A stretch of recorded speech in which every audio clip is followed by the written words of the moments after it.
The essentials of valid contract. Let's go through this very quickly. There is offer by one, acceptance by other. The legal relation, there has to be some kind of legal relationship. Then it is not a contract.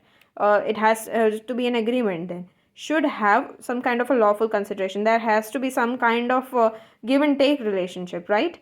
The parties should be capable of contract. Yes, that is also very true. They shouldn't be all insolvents or criminals. There should be consent. Like both of them should be entering into the contract willingly.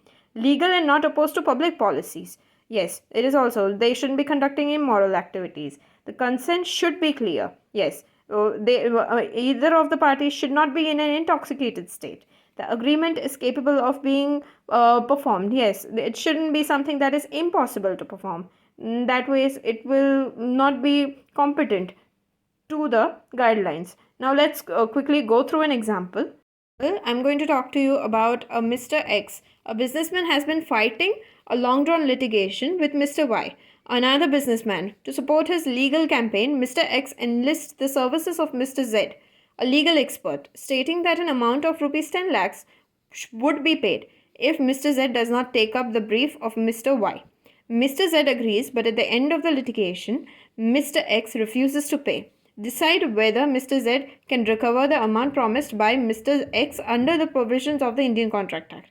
So, what is this trying to say? That Mr. X is basically telling Mr. Z to not take up Mr. Y's agreement, to not be his legal expert, and then he is going to pay him 10 lakh rupees, and then he decided to not pay him 10 lakh rupees. So, can Mr. Z actually recover the amount? Absolutely not. Why? Because as per the Indian contract, this is not a valid offer. That's what we studied previously.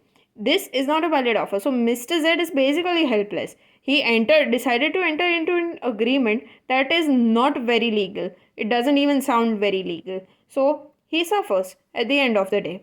So this is something that came in one of the past question papers. I guess it was in 2018 or 19. You can actually check, but it was of a 5 marks or something, and 5 or even more than that, if I'm not wrong. But it is something that you should refer to.